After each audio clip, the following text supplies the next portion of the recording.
Over the globe today, education is not only confined to books, it's also about exploring the world with practical knowledge. Spread over 26 acres, K.R. Mangalam University is nested in the Aravalli Hills. The fully residential green campus offers an idyllic and intellectually vibrant environment for every learner. Global exposure is incomplete without international collaborations. K.R. Mangalam University has proudly collaborated with many premier international universities like Middlesex University London, ESCE International Business School, and the University of Florida. Professional education and industry exposure goes hand in hand. And as an educational institution, K.R. Mangalam University has joined hands with ACE companies in every sector for a better prospect. We have collaborated with giants like Apple, Dabur, FTCI, Medanta, Google, and Sun Pharma to name a few. Along with this, we have 400 plus recruiters from various sectors connected to our campus with a 90+% placement record over the years. We have multiple feathers in our cap, like the Best University for Innovation Award in the 3rd Asia Pacific Education and Technology Award 2020 and the Best University Award in Asia with strong industry connections by Education Post. School of Architecture and Planning enables students to pursue conceptualizing, designing and constructing habitable spaces. These spaces are sensitive to both human needs as well as the natural environment. We follow an approach which is learning by doing.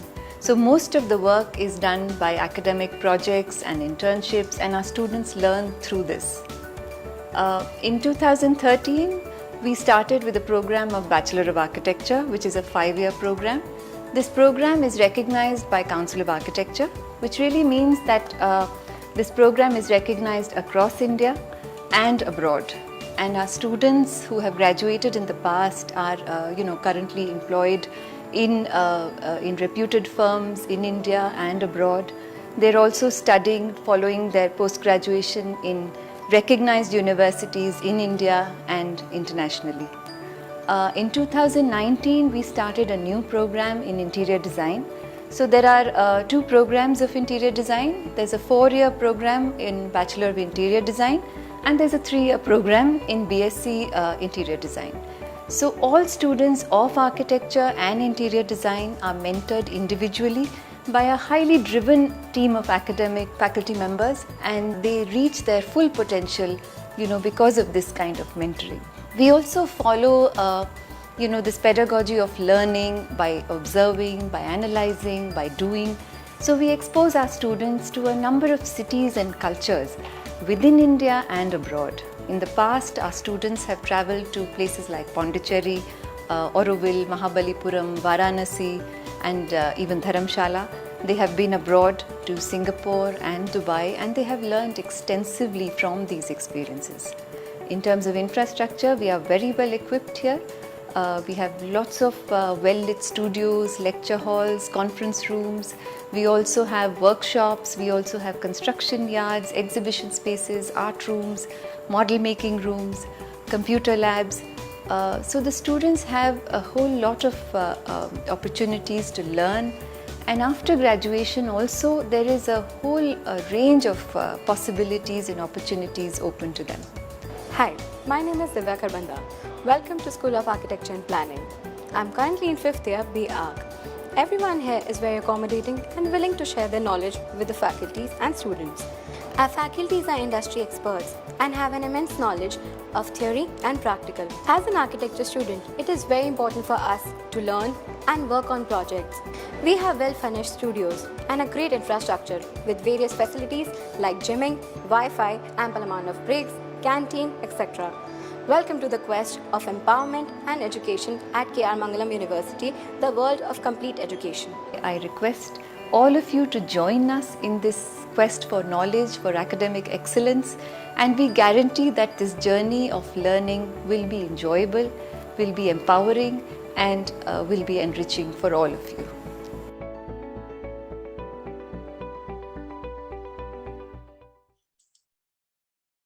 Good morning, everyone, and a very warm welcome to all the participants today to the open house hosted by the School of Architecture and Design. Today, we are discussing art, architecture, and design. Architecture touches every aspect of our lives, whether it is optimizing a personal space or restoring an ancient monument, whether it is planning a city or just a work from home space. Architects and interior designers play an important role in how we interact with our environment. And this has a direct bearing on how we function personally and professionally. Architecture as a discipline combines the best elements from several streams. There is an amalgamation of art and technique, of creativity and precision. The students of architecture and design experience and bring together the different elements from nature, from design, from their own creative expression and convert boring or unfunctional spaces into works of art and places where you and I can function optimally. Today, we are discussing the linkage between art, architecture, and design, and how this translates into a profession which is fulfilling, profitable for many, and of course, it enables an expression of creativity which few other professions allow us to do. Today, we are joined by the Dean of the School of Architecture and Design, Ms. Himani Singh. Himani ma'am has lived, worked, and studied in different parts of the world. She has been in Dubai, Singapore, and the Netherlands for almost 2 decades and has been involved in professional and academic work. She has worked for several years with architectural firms in India and the Middle East and worked on projects of diverse scales and contexts, ranging from conservation, urban design, interior design, and architecture. She has been working extensively in introducing innovations in teaching pedagogy, didactics, curriculum development, interdisciplinary learning, as well as collaboration between industry, academic programs, and universities. Thank you so much for joining us, ma'am, and welcome. We are also joined today by Ms. Akanksha Singh. Akanksha ma'am is an architect, a postgraduate from SPA University with a major in architectural conservation and architectural design.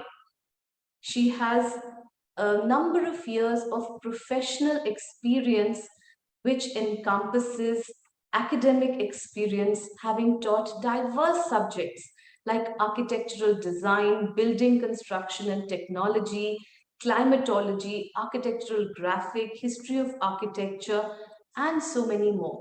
Today, we are going to be asking Akanksha ma'am, what is, how does art interact with architecture? And why do we always think of them together? So, welcome, Akanksha ma'am, and thank you for joining in today. Thank you, ma'am. Thank you, Mamta ma'am.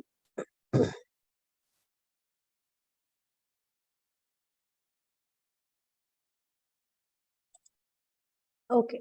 So, good morning, everyone. Mamta ma'am have already given my little bit introduction.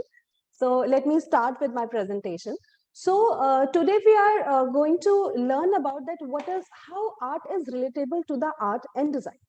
So, first of all, there are majorly three things: how art is related to architecture and design. Second, what is good and bad about interior design and architecture, and third, that is last but not the least, what are the career prospects of this field. So for art, we all have made art in our childhood, sometimes behind the copy, sometimes on the wall. So art is basically the emotions which we draw. Okay. So for an architect, it is very compulsory and it is very necessary to learn about the emotions and the feeling of his or her client that what he or she wants. So for an architect is like an imaginary thing which he or she conceptualize and draft it on a paper and built in on the real. So for a normal human being, art is not an only art. It can be a way of expressing his feeling through music, through dance, or from like graphic presentation or anything you can say. So for emotions, I can say for emotion, for me, if I take an example, for emotion, this is a painting of Mona Lisa. For me, it is a painting of a lady with a different emotions. Like anyone can say, maybe a lady without an eyebrow. Someone say ki, with a different type of background. Some will say with a different type of color. So each and every one will have a different perspective. So art and architecture are like for a different person, one thing which relate with a different perspective. With the same painting, it is a Last Supper. Last Supper was drawn by Leonardo da Vinci with a different emotion, with a different feeling, with a different concept. But for us, we know that this was a Last Supper for Jesus Christ with his devotees, and each and every devotee with having a different emotion. Some is sad, some is like curious, then why it is a Last Supper. Some is like discussing with each other. There is a discussion going on behind the scene. So it is like a different thing. For me, it is different. For you, it is different. For someone else, emotion and feelings are like different. Now, this was the human emotions. Now we come to the colors. In this painting, we are looking for a different, we are looking different colors like blue, uh, white, brown, black. For some, this is a very scary thing. Maybe it is a dark night. It can be, for some it can be very exciting, that it is showing the image of a city. It is showing the stars, some image of stars. So it depends on person to person. Then again, it is the painting of the scream. The scream in this, it is showing the emotion of a human being, which is, I think it is afraid or something, or some. Then last thing, this is a very important painting because this is a painting of this time, that time when revolution was going on, industrial revolution, when the steels were invented. So in this painting, we can see animals, we can see the human being, they are all are running around, some are afraid, some are doing something. So we can say the revolution in this painting, it is shown that revolution brings lot of things. Invention ke saath saath, it brings lot of destruction also. So in a painting, a painter wants to, like Picasso wants to, show the time of revolution. Then again, this is a painting of a girl with pearl earring, in which I can't rarely see, I rarely see the pearl, but if I'm in a happy mood, I'll say this girl is waiting for someone. If I'm in a sad mood, I'll say this girl is complaining. So this is with the architecture goes. If I'm in a happy mood, a place where I live, I used to live. Sometimes I'll be happy, sometimes I'll be sad, but I have to live there only with all the emotions. So in this architect, I will say architecture and interior design is just not only an art. It is more than that. More than that means it is someone's life, which we create. Someone's dream we create. For us, it's a building, but for someone else, it's like his or her dream, or it's like his whole life, where he will live his with his family. Yeah. Yeah, and Akanksha ma'am, that is why I would say that because art can have so many different interpretations, that is why it's very important for the architect to understand what his designs might be interpreted as by the client. By the client. So yes, ma'am, you are absolutely right. So as I want to say that architect, being an architect, we always learn many things. Like we become an environmentalist, like because in environment we generally know, we used to hear that about global warming and many things like pollution and all. So it's I think it's a responsibility of an architect that to design that type of building which with a Which is in sustainability. tune with, Yeah, sustainability. sustainability, and an architect and engineer also, because we used to learn how to use the light, and how to fix the things over there, like where should be the duct going on, where should be the plumbing thing would be there. So Yeah, I with think precise measurements of everything, you'll have to, note down. I think the architects are like all rounder. So Yeah. Like I was so saying, this is a discipline where perhaps, the true amalgamation between the creativity or the art side also comes in and the science part also comes in. path also, Because yeah. you need those precise measurements on one side, and then there's creativity and, Activity. like It's interpretation of that creativity, which it we were doing start with with our art. creativity. It start with psychology, to understand psychology of your client, then start it with Mm. creativity, convert into like it will goes to the science part, Right, matlab right. So you you have have to to research take for your the design. right. You Yeah, have to take the art and then convert it into reality. Bring it down to reality. brass Yeah. tacks. So like what we do is I think it's a very good question, that why the architecture is good and bad wala part. So in this, I think an architect can never be unemployed, because being an architect, I know that I can I have so many different fields where I can go. Like I can be an artist. I can sell my design online. I can be an entrepreneur. I can be a specialist at matlab, wherever I want, like which is my specialized area is. So it's like, and the good part, the best part is we can improve a countless life of matlab, lives of people, because if somebody come to me and he's asking for his project, like residential project, and so I have to learn about his, what is his background, how many people are Hmm. there in his house, and Right. what Like a lot of people got their houses psychology. redesigned for work from home. Yeah, and every person is having his own psychology, so I have to design his or her room according to that. Somebody will like his like light color, somebody will go like, someone is musician in his home, someone is artist, or someone is like from IT background. So in a same place, I would be like learning many things. I have to play with the colors, I have to play with the spaces, so many things would be there. So and also but for the common people, it's a very general question, that why do we need an architect and interior design? Because there are so many sites which provides the images of like interiors, like Pinterest and Google. So there is a meme, like a lady जिसका घर है, and then person is asking who is the architect of this building. Then this lady said that my cousin downloaded an image from this and I have made this. Then the result is duct is coming out, matlab, pipelines are coming out, Yeah, which is looking so ugly. And the Mona yeah. Lisa's painting is like, because it's a very famous painting, so it is hanging outside of the residence, which is like Right. and there is no space for a car, which is like lying thoda sa ghar ke bahar and thoda sa ghar ke andar. So Yeah, if yeah. an architect would So have my been you might designed not this, realize that you need a sewage yeah, pipe going from here, and yeah, each if and you're too everything, focused on like images from Google. Google. I agreed. Yeah. Each and everything is like wants his own space, even it living or it is non-living.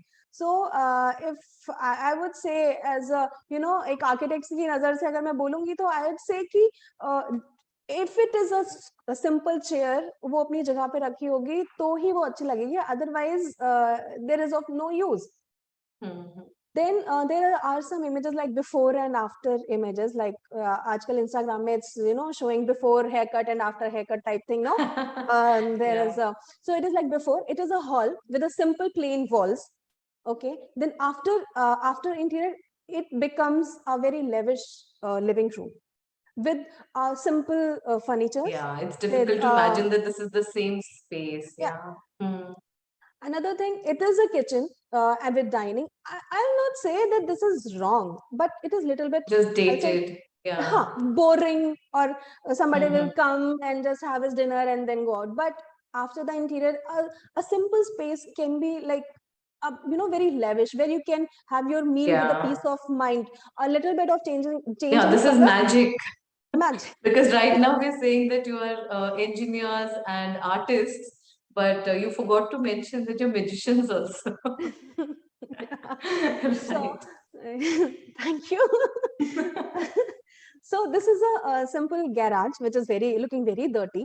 But after the interior, it converted into a very lavish office with the flooring, with the beautiful like false ceiling with beautiful furniture. So a space, a simple space can be converted into different of like according to the use. This is a under construction kitchen, and this is after interior. So a lady, for a woman, it is like it's a like her whole life goes in kitchen, है ना? But we never feel like that कि हाँ kitchen का interior should be like ऐसा होना चाहिए, so that a lady comes और उसके दिमाग को थोड़ा सा it's like she can feel peace over there. So I think a lady would like to cook here very happily. उसको वो नहीं होगा. फिर उसके बाद it is a exterior of a residence which is looking like horrible थोड़ा सा, but after interiors it comes like a summer home. So there are little things which we can do and and create a dead space to a live space. Like this is again a kitchen, but after interiors with the help of just hanging light and or contemporary colors, we can, it's a very light color, like a combination of white and blue, just that, nothing much. But you can see there are created lot of difference after this interior. This is under construction building, but after a little bit of landscape and little bit of use of material and flowers, it becomes a very lavish home. Then again, ma'am, you talked about the restoration of buildings and all. So it is Bibi Ka Maqbara and this is Taj Mahal. They both are very similar. But why Taj Mahal comes under seven wonder? This is because of symmetry and golden ratio.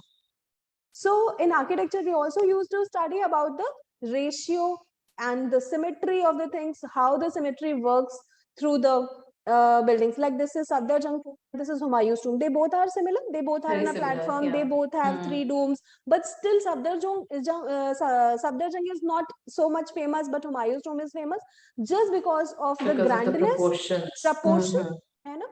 So, and now the last thing, which is I think very important, which is career prospect after the interior design. As I already Right. told, an architect or an interior designer can never be unemployed because Unemployed, right? unemployed. I Yeah. know you mentioned that. Yeah, And Himani ma'am, we would love to have your inputs also on the various career options that your students or fellow architects and all can imbibe. Ma'am, you are Ma'am, you're muted. Okay, yeah. Can you hear me now? Yes. Yes. Ma'am. Okay. Yeah. In fact, so much is being discussed, and I think the options, as students can probably notice, are already opening up. So, what is interesting is that in architecture, it's I think the only undergraduate program which can launch you as a professional. So, architects have a world of opportunities that opens after the undergraduate program. So they can be hired by the government, places like Delhi Development Authority or any development, Varanasi Development Authority. Any of these authorities, they do hire architects. Then you could also become a corporate architect or, be associated with a developer. As I think everyone knows these days, DLS, EMAR, these are all big developers, real estate agents, and they hire architects. Some corporate firms also hire architects. And I think what's most interesting for architects is that they can also do private practice. So, so that's a very, big opening for them. Once they complete the 5-year program, they are registered with the Council of Architects. They can start their practice anywhere across India, and they can take projects of any scale, and they can start working. So some of our students, in fact, already have their own practices, in different parts of India. We recently met, one of our alumni, and he's got an office in Ludhiana, and he's doing some very interesting projects, a lot of residential development. So that is also possible. And yeah, interior design is the same, lots of freelance options, lots of options for private practice. And the fact is that, after seeing all those slides, you already know that the huge potential a space has. So all those possibilities are there. Those, I think, Akanksha, do you want to continue with the slides so we can see a whole lot of other options that come out of specializations, that come out of interdisciplinary learning? Yeah. Landscape is a very important aspect, and as you all know, landscape's also becoming very important. Some of our interior designers are also involved in interior landscape because post-COVID, I think interior space has become very important. Where you work, you can work from anywhere now, from home, from office. So interior space has become very important. Interior landscaping has become very important. And of course, outdoor landscaping is a huge field. So these are all specializations both in architecture and interior design. Then urban designer. Urban designer is something at a city scale, and students can also do a post graduation in urban design and look at scales of how these flyovers are made, how entire streetscapes are made, how the cyber hub was created in Gurgaon. These are all urban design projects. Then, of course, urban planner at even a larger scale than that, real estate developers. Now there are also lots of postgraduate programs in real estate development, and that's also very, as we all know, it's very lucrative for anybody who wants to commercially look at it. Real estate is a big field. Then Akanksha would know this, restoration architect. Akanksha, do you want to talk about conservation and restoration? Yeah, sure, ma'am. Thank you. Being an conservation architect, there's so much demand of restoration architect because बहुत सारे लोग they want to restore their havelis and convert it into hotels or restaurants so that they can earn money. So I think in places like Jaipur and MP and like in Old Delhi, there are so many havelis which has been already converted into hotels or hotels, huh? And even I think it's a win-win because we love going to such even there is a fashion of travel bloggers and food bloggers. They also cover these areas like so even government is also promoting these days to convert, like there is a place in Mehrauli, Zafar Mahal. So like they are like and there is a Mehrauli archaeological park which is a dead place. So government is also promoting these type of places to restore these places just to generate money, and it really helps to grow economy of our country. Right. At the same time, we are restoring some of the heritage, and like we love to take our children there so that they can learn about some sort of aspects of either history or how people used to live at that time. And I remember my children were fascinated by seeing a Baoli. It's not something that's ever in consideration in any of our houses or how we live today, right? So just those common areas and all, they can be very, very fascinating because the next generation is, growing up in multi-storied apartments. Yeah, and change is happening so fast that unless we conserve heritage sites, I think Of course, and I mean, some people don't like the idea of converting them into hotels or using it for commercial purposes. But what do you think, ma'am? I think it's a win-win situation because otherwise you're just restoring and not, you don't get the impetus for doing more of it. I think nostalgia is a huge factor also. Connecting the past with the present, I think very important. We are catering to all the generations. We're not just catering to the youngsters or to the teenagers. We're also catering to our parents. We're also catering to a generation that has grown up looking at it. So, so I think it brings everything together beautifully. Do you think while designing or the next generation of architects, do you think they will also be conscious about whether something is Insta worthy or not? I see a lot of because a lot of tourism and a lot of places that we visit are sometimes marked as this is very Insta friendly, and you can make reels here, or this looks very nice, this backdrop, please take pictures from here, this is what is. So do you think in the future our students will also be learning about how to maximize their design so that they have, you'll probably introduce a course about how to take pictures. Maximize design potential through Insta and through social media. I think that's the a new aspect. But students and I think increasingly the younger generation is very much into all this, and architecture, I think, as a backdrop to everything adds a lot of value to Facebook, Insta, and all that.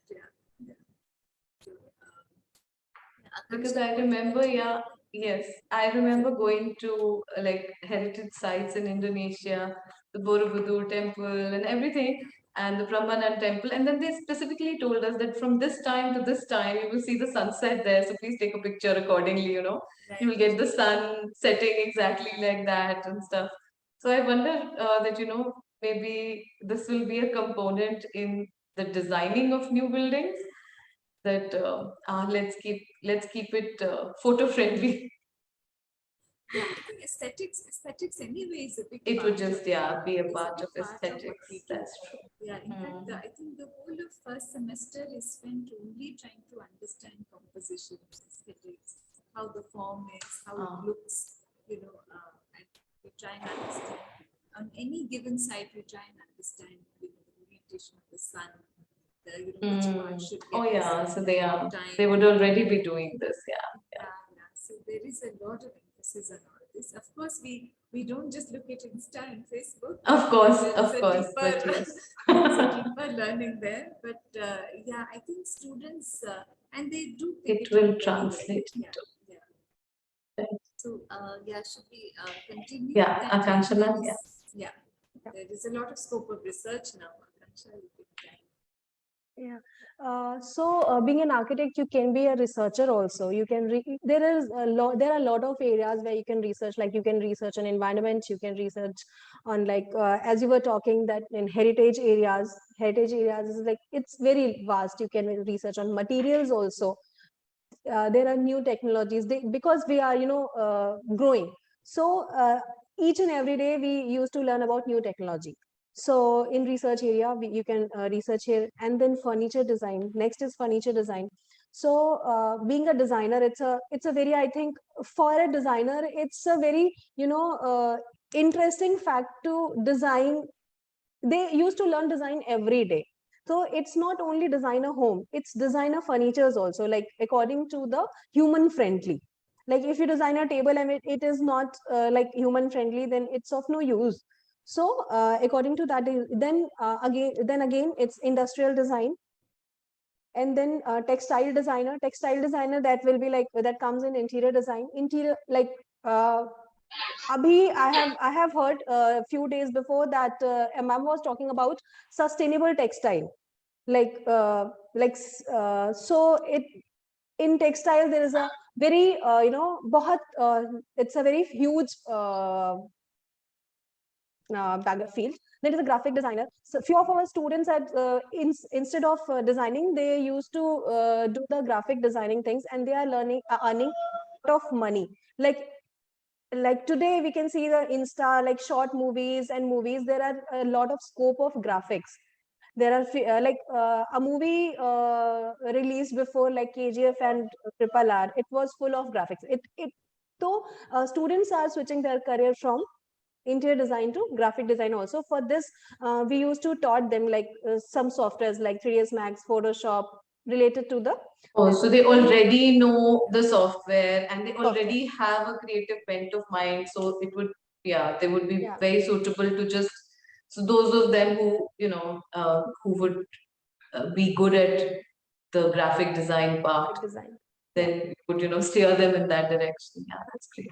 And then photography. So some of our students are also doing photography, and they are earning this, they are earning from this.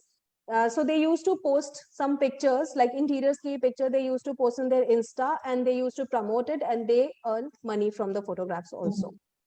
And another is product design. product design is also a part of architecture and interior design. Then conservation is again the, conserve the heritage building. Instead of restoring, it's used to conserve the heritage building. Then they can be a writer. For example, we have Arundhati Roy, who was an architect, and then later she becomes a writer. Then set decorator. Architecture student can be a set designer also. One of my senior, he is doing set designing in Bollywood, and I'll happy to share that the movie came Jodha Akbar. He was the set designer of that movie.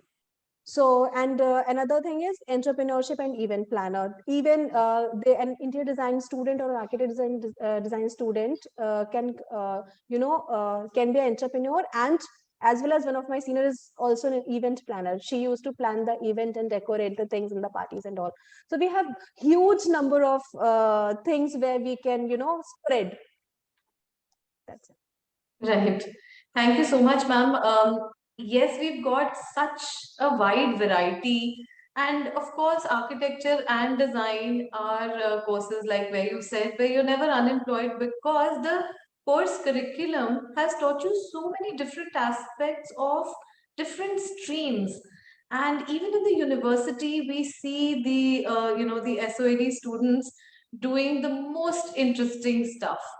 They are painting walls. They are the project that they've created in the gardens, and they're always doing the most interesting stuff. Since I'm from a medical background, and it was a very different kind of teaching or learning or training that I went through. I always look with envy towards these students who seem to be having so much fun.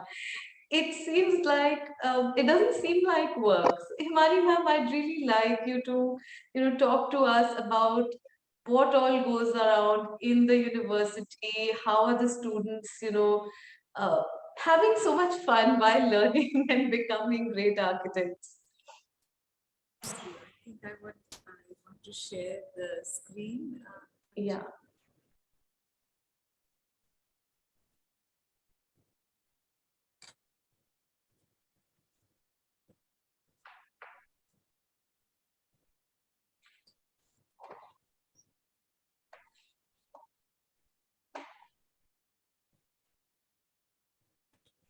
I would also like to tell all the students who have joined in the webinar, if you're viewing us live on Facebook or viewing it later, if you have any questions or comments, please write to us. We will get back to you with the answer to your queries. So yeah, coming to, we've had a kind of a nice informal discussion on art, architecture, design, what design can do, what, education in these fields can open up a lot of options for you. So I'm just kind of formalizing everything into what we really do at School of Architecture and Design. So, when I say discover, explore, create, and imagine, this is actually what we do at School of Architecture and Design. And, any prospective student, anybody who wants to join, I think this opens up a lot of possibilities. So we really put aside, all the bookish learning or, all the kind of learning you've had in your school. And we really want you to experience things and design things out of your own experience. So this is essentially what we do at School of Architecture and Design. And I'll just formally put down the kind of programs we have as of today. So we started with Bachelor of Architecture in 2013, which is a 5-year program, and it's approved by the Council of Architecture. And like I had said earlier, it is the only undergraduate program where you can start practicing, get straight into the field after just the undergraduate program. The undergraduate program itself is complete. You can work pan-India anywhere, start your own practice, make a building of any scale, right from a house to a multi-story. And this program is recognized across the world. You can, a lot of our students go to UK, Europe, and even in the US, this is recognized. So this is what we started with, and later in the years, we started some programs in interior design. So we have a Bachelor of Interior Design, which is a 4-year program. We also have a BSc Honors in Interior Design, which is a 3-year, conventional 3-year program. So just this year itself, we have launched something called the Professional Diploma in Interior Design. So people who are, who've already studied another discipline and want to get into interior design, but don't want to spend another 3-4 years, can, get into this diploma. You can also do it after 12th, after doing CBSE or ICSE 12th. And this is a 1-year duration. And the idea the reason why we've introduced it is also to give multiple options to students, multiple entry and exit options to students. Supposing you join interior design and you feel, oh, I don't want to continue for the next 4 years, it's too much work, it's too much hard work, or I want to explore something else, then you can finish the 1 year and you get your diploma and you can start with something else. Supposing you are already doing a BBA or a BCom or something, or a BSc in some other field, and you realize you're creative, but you don't want to invest too much time in another field, you can do the 1-year program. Then we also have something called Bachelor of Design and BA Fashion Design. These are both programs in fashion design. And again, you have that multiple entry exit option. The good thing about the 3-year and the 4-year program is that you can switch easily again. Supposing you want to just do an undergraduate program, you can do a BA Fashion Design, but you want to make it into a professional degree, a degree where you've had a lot of exposure to industry, to managing your own project, then you spend that 1 year extra and get a Bachelor of Design. The same thing with interior design. We have a BSc interior design and we have a Bachelor of Interior Design. And the difference is to just make it more professional. So the academic part is very similar, but the exposure to industry, the exposure to managing your own project and professional ethics is introduced in the final. So these are the 6 programs that we follow, that we do at School of Architecture and Design. The thing that really stands apart at School of Architecture and Design is the pedagogy, the teaching methodology. Like I said, we rely very little on books. We rely on a lot of doing by hands. So there is, of course, a lot of hard work involved, but it's also a lot of fun. So if you can see, this is our construction yard, and students are actually constructing a wall with an arched opening. And here again in virtual reality workshop, one of our students is really exploring, through a virtual reality gadget, how a space would look after he has, made the relevant changes. So we do a lot of workshops, we do a lot of seminars, we study a lot of softwares.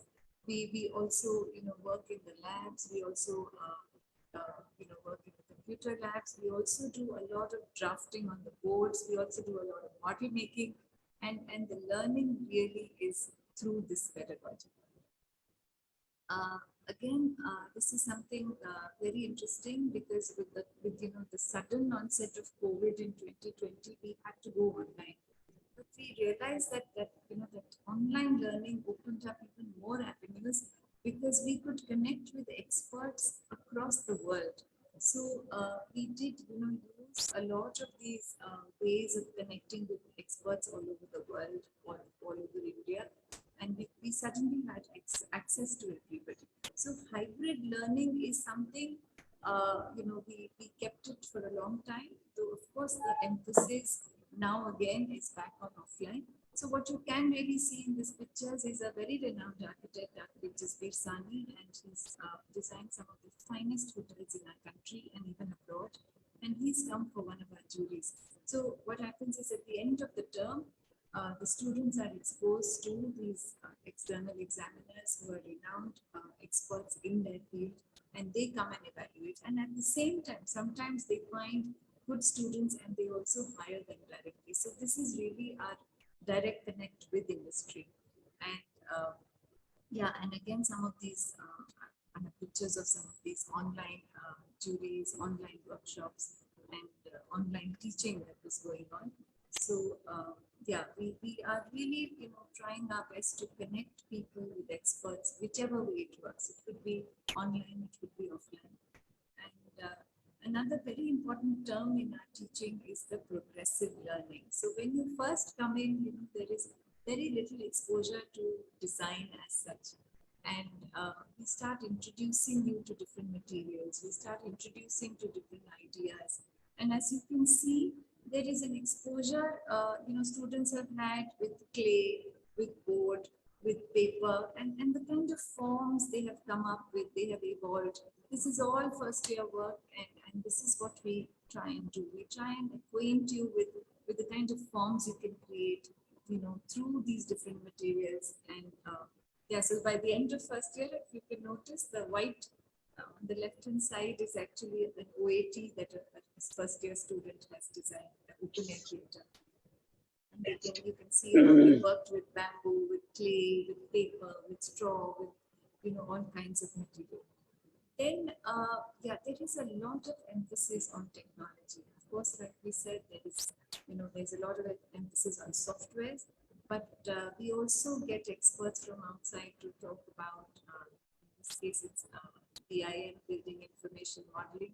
There's also a workshop on climatology, on how much sun, like we talked about, how much sun should really come inside the building, whether it's in a hot climate or whether it's in a cold climate, and how do we really align our interiors and exteriors to the climatic factors. Then, of course, employability. I'm sure you all, everybody these days, I've realized, wants to earn as quickly as possible. So employability is a huge factor, and the more skilled you are at your work, the more employable you are. And a lot of students, I mean, the concept of internships is very prevalent amongst college going students. So most of our students are employable after year one. So in the summer, you can actually approach architects, interior designers, fashion designers, and you can actually do an internship with them. And there are enough skills that we start you up in the first year itself, so that you can help drafting, you can help in model making, you can help in creating, and that's what you really see here.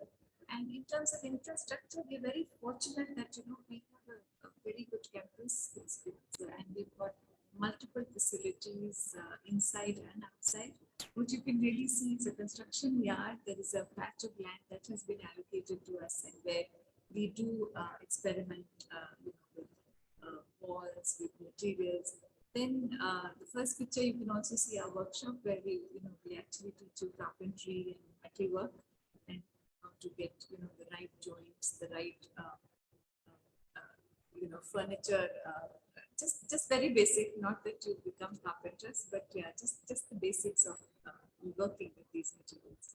We also have a building material museum where we've exposed a number of different kinds of tiles, wood finishes, so that students can feel, can touch, they know what they want to use in their design. And this is again something very hands-on. We worked with bamboo, we worked with broken pieces of pipes to create sculpture, to create an actual roof in this case. Yeah, and this is part of it's very interesting. I took some of these pictures as we were doing our exam. So the exam actually looks like this. You're not writing a paper. I'm even, yeah. I'm even more envious now. The students are trying to create, these are both interior design and architecture students working together, and they're trying to create a design studio for themselves. So, they really start two-dimensionally trying to think where the room should be, where the office should be, and which part has what. And then they try and build the walls with finishes. You can see there are some textures, some colors to it.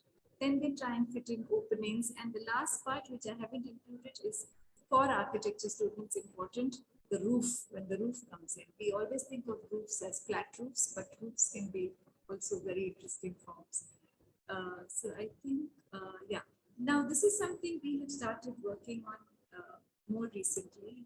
It's important for students to be aware of what's happening around them. And there are lots of sustainability issues. I'm sure in school also people talk about sustainability, but here we want to make you work with these issues on the ground. So the university is, they are on the outskirts of the city, and we're surrounded by some urban villages, and we get sometimes students from there. Sometimes we go and work in their schools, and we try and interact and create better learning environment and better learning for them. So if you can see, some of them have come to learn, basics computer skills from our students. Then people have done some art and craft workshops with them. This is the fashion design department that went and told them to use old rags to create some kind of surface ornamentation. These are, of course, our interior design students, first year students who have gone to a local school, and they are painting the kindergarten walls, just Oh, to it's create looking an lovely. exciting environment for them. And this was something really appreciated by everyone, and the students had a great time just getting so much canvas, so much canvas on walls to unleash their creativity. Then global exposure is very important. Exposure in general is very important. I mean, of course, globally we can learn, but we can also learn locally. So you saw that local connect. Then we also take our students to different cities, to different parts of India. And this was something also we did. We took our students to Singapore, and we took our students to Abu Dhabi and Dubai. And the more they see, the more exposure they have. Traveling is a very important aspect in design. Okay, then some of these things have also emerged, like Akanksha ma'am said, research has become a very important field in design, and a lot of our architects, interior designers are also taking research as an option, as a career option. So we organized a conference internationally with a lot of collaborators, and we had this conference for 3 days. We signed a number of MOUs, and we also, the main topic, if you can see, for conference is multidisciplinary aspects. And this is something we've been talking about, how, the field of design, the field of interior, architecture, fashion, we sit on a threshold between science and arts and humanities. So we can, just go into anything and anywhere. I mean, it really depends. So a lot of people who graduate will go into a very structural or a very building services oriented part of architecture. A lot of them will go into very creative part of it. So you really make that choice, and this is something we saw in the conference, that research papers really just came from all different aspects. Then I don't know if students are aware of NEP, the National Education Policy, but it just is there to empower students. It is there to tell students you have options, you can join when you want to, you can leave when you want to, you can switch to another program without losing credits or without losing years. And we try and formulate our programs according to NEP. Industry collaboration is a big part, because we do work very closely with experts, and we are constantly in touch with them. I think, this I should not forget what our alumni is doing. And you can see a lot of them are going into specialization. What I haven't mentioned here is that a lot of them also have their own practices. So sometimes, architects, interior designer, or just architects, they come together and have a joint practice. They come into partnership and they start their own practice, and they're also doing very well. But some of them feel the need to specialize, and they have a number of colleges that they have joined, I think, across India. And very recently, one of our students is going to join for admission in University of Pennsylvania with a scholarship of $25,000, and so we're really proud of that. And plus, we've discussed all. That's a huge amount, $25,000. Yeah. Right. So and we're really very proud of that. Yeah. So he's going to start very soon, in end of August. So I think with that, I come to the end of my presentation, and I think we're open to questions now. Yes, ma'am. We do have a couple of questions coming in. Some very basic stuff like what is the difference between B design and B interior design? Yeah, that's actually true. I mean, we do get a lot of confusion even after admission. Some people take admission in one thinking it's the other. So, Bachelor of Interior Design is pure interior design. I mean, you are restricting yourself to Bachelor of Interior Design, and it's a 4-year program, and it's only interior design. Bachelor of Design, we have in fashion design, and this year we are also launching something called gaming and animation. So we have 2 Bachelor of Design this year. We have Bachelor of Design again, and it's also a 4-year program in fashion design. And parallelly, we have another 4-year program in gaming and animation, but that's also, of course, very software oriented. Right. Ma'am, we have another question. That what is the entry requirement for Bachelor of Architecture? Yeah, Bachelor of Architecture, that's true, has lots of these requirements. One is that in your 12th, you should have physics, chemistry, maths. Maths is absolutely mandatory. And you also need, I think, a minimum of 50% marks. Then the Council of Architecture holds a qualifying exam called NATA. Yeah, and that's to check your aptitude. If you just go to the website, you just type NATA or just type Council of Architecture, you will have access. This time they have done they've given 3 chances for students, so you can register as late as August. I think the June one is already done, and the July one is also already done. Now only the last one is left, which is in August. You can apply for that, and you can sit for that exam. It's an aptitude test, which we need, which is absolutely mandatory for admission to the Bachelor of Architecture, but not for No. interior designing or design. Yeah. And those don't even have the maths and science requirements, right? Yeah, that's absolutely right. They don't have any such requirement. You can switch from any field into interior design, and that actually opens up a lot more So for students. those students who didn't take science, or who, even if they did, but would not want to, pursue maths, or somebody who's taken science but without maths, so a Bachelor of Design or a Bachelor of Interior Design would be an option for them, where they can still follow their design journey, or something that they really wanted to do. Yes, But it architecture is works. not an option. Yes, I've seen it works very well, because a lot of students who are oriented towards art or anything creative may not be interested in maths, and they might not do maths in 11th, 12th. So Yeah. so they are not completely cut off because of this, and they still. So it's not like there isn't any option. Yeah. They can go in for the PID. And it is, I think, as close to getting into spatial design. Interior design is also a great field. Right.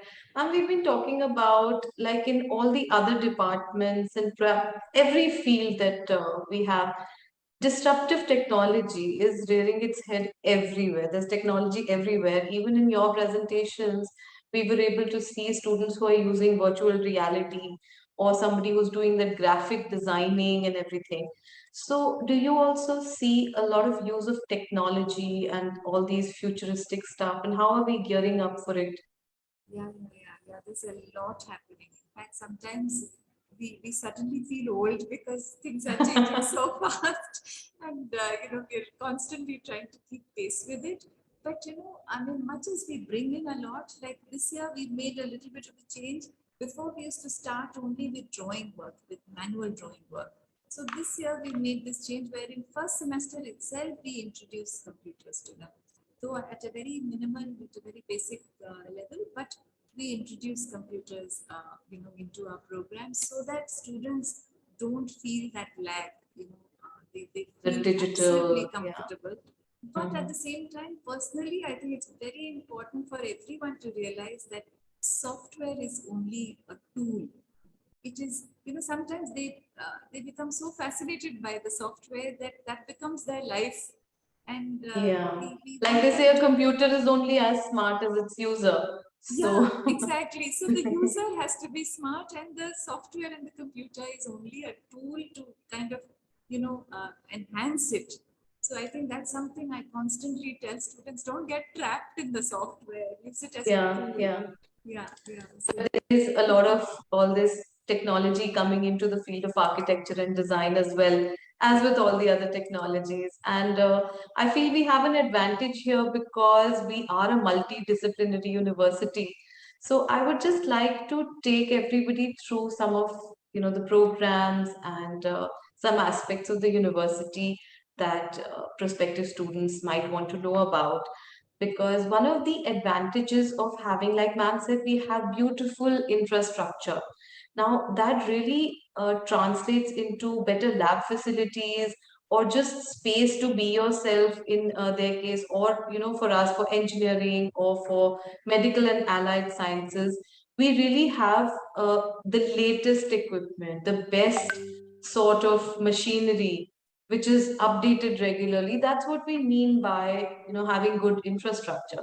Yes, the building is beautiful, but also what's inside. And like I always say, that apart from the infrastructure, what really sets us apart is the faculty. Because you will find that whether it's reviews of the university, whether it's testimonials from students who have passed out, they will all talk about how dedicated the faculty is and how each faculty member, each teacher in the university is a mentor for the students, so that they can push them to be the best versions of themselves. Now, ma'am, I was going to discuss this with you, that we are a multidisciplinary university, and I've always felt that advantage for our students, that here in the campus they are able to work on projects together. So I'm sure architecture students would be doing projects with, say, BJMC students when they're doing photography. And Akanksha ma'am was mentioning that there's a research going on about new materials, and that would bring in, say, the engineering department perhaps, and even with physiotherapists.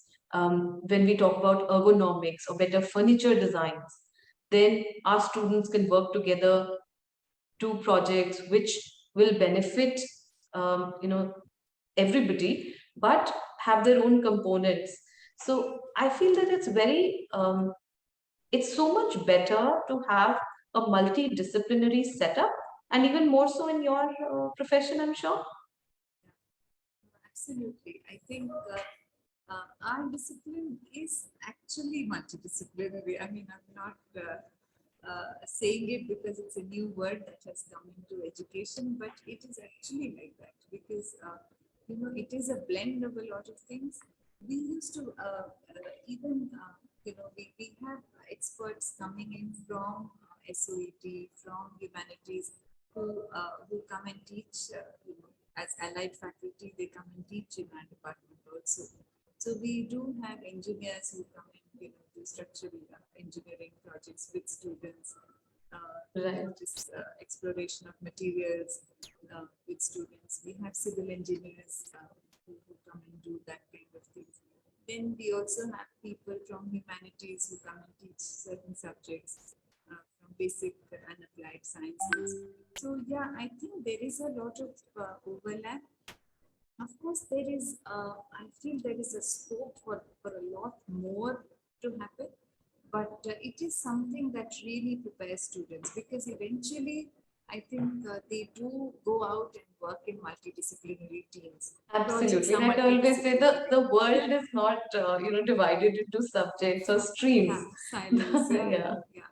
So I think the exactly. sooner they are exposed, the better it is. And I've seen that our students feel a lot more confident because of this exposure. So when Yeah, they I go think out that to is a work, definite, yeah, there is a advantage. sense of confidence that they experience.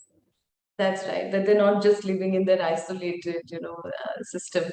And also another thing that I think that is very progressive about how we're running a lot of programs and courses today is the deep industry connect that we have. Like That's even, absolutely the true. graphic design, the game design, animation. This is also being run in collaboration with industry. A lot of the engineering programs are in direct collaboration, BBA programs.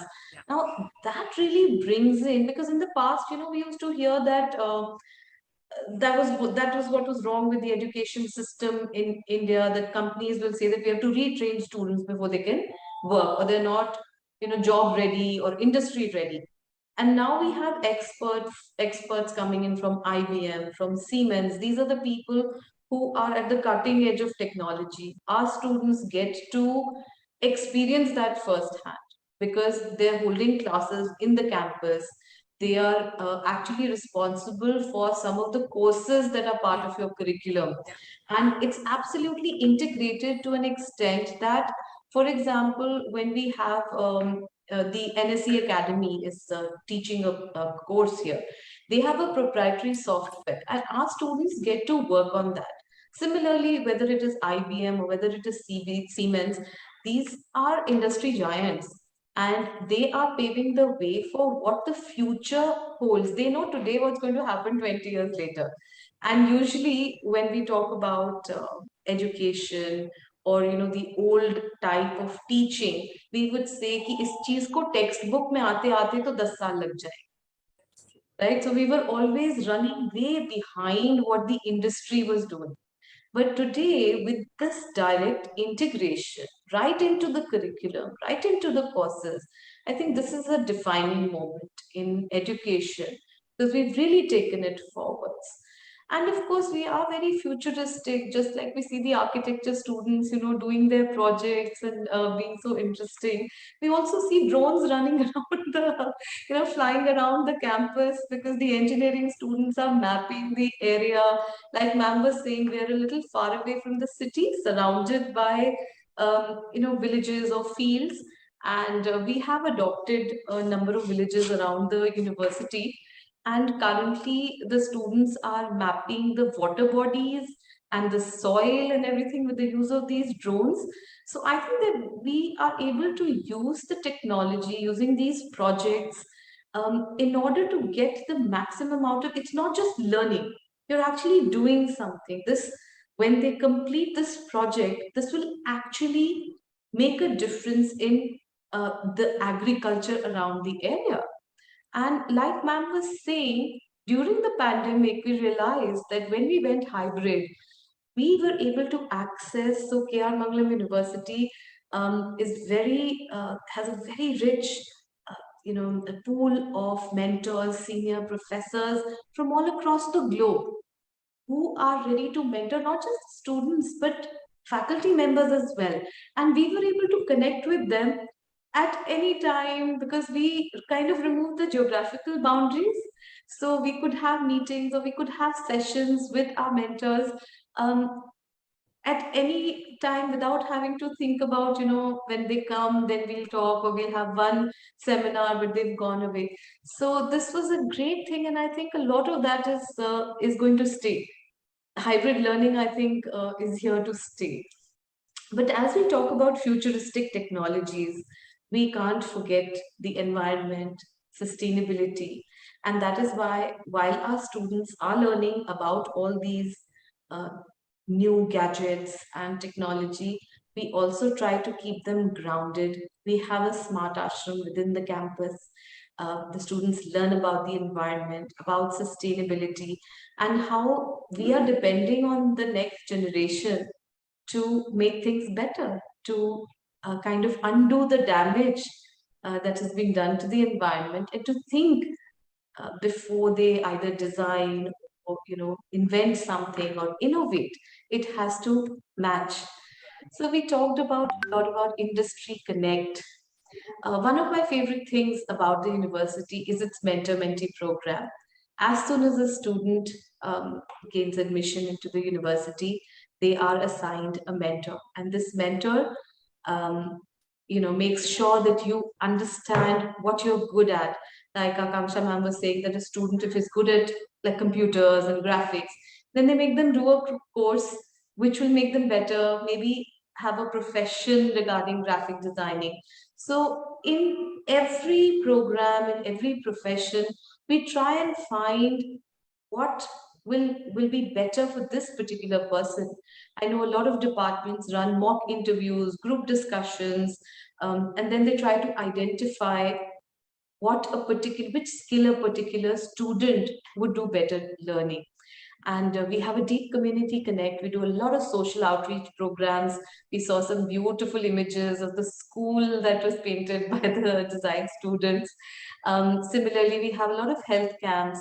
My students go to the villages. We conduct health camps for them, awareness drives, so that we can help the people around us. And again, I feel that sometimes when students come to us, maybe they're very protected or just privileged, or they don't have a lot of exposure. So when we go to a village, not only have they learned um, what we wanted them to teach, or part of, say, a health profile or something, but they also learn sociology. They also learn the dynamics of what is happening on the ground level. And that exposure is also very, very important. So students join different clubs and societies, and each of these clubs and societies does their own outreach programs. They reach out to our adopted villages and do a lot of work together. Now, talking a little about our international connect, we have collaborations with a number of universities. This could be, just for summer training, or we have MOUs where our students can do bachelor's here, master's abroad, or you do part of your degree here, partly abroad. So for those students who wish to go abroad, but we do understand that finances can be a hurdle for that. So you must explore whether one of the international collaborations that KR Mangalam University has might work for you. Again, ma'am, when we see the kind of testimonials that students write, what really strikes me is that they're talking about the skills that they learned, how their personality developed during university. And when they do that, I feel that we're doing something right, because we're not handing out degrees because you've completed the syllabus. We want you to develop into personalities. You are the future. We need you to make a better future.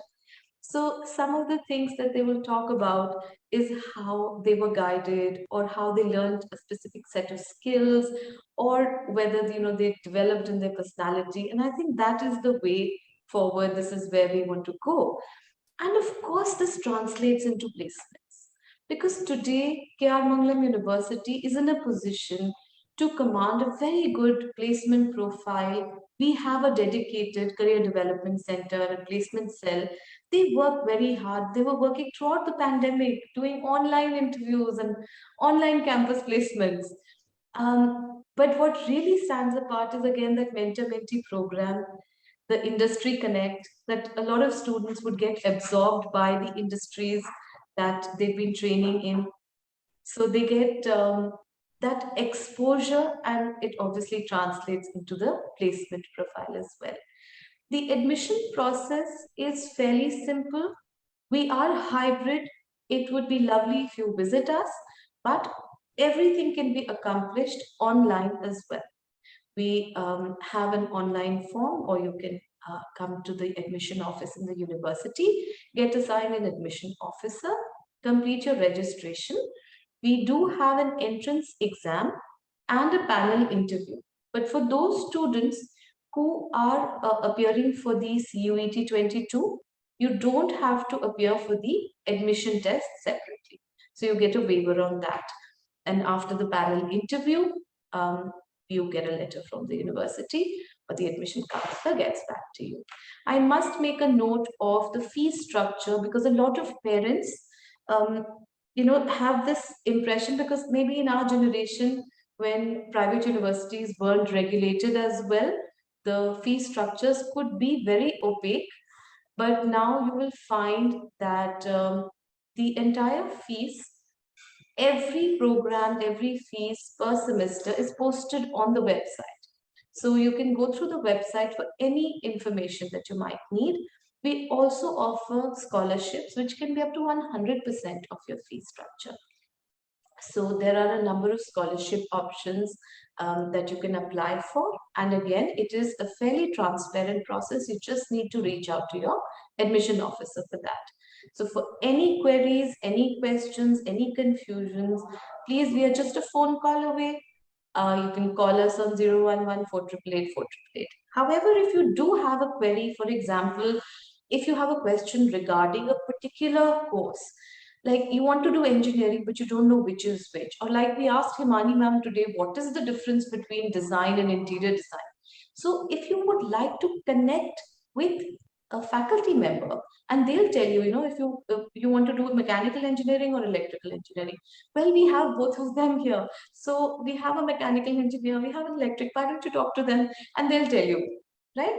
So if you want to connect personally with a faculty member who can guide you, please write to us at schoolconnect@krmangalam.edu.in. We would be more than happy to guide you, because first of all, we have mentors. And thank you so much. So I would like to thank Himani ma'am for this session today, our open house organized by the School of Architecture and Design. Thank you so much, ma'am. Thank you so much, yeah, for giving us this opportunity to talk about us and what we do. Yeah, thank you so much. All right, thank you so much. For any questions, please write to us or connect on our Facebook page. Thank you.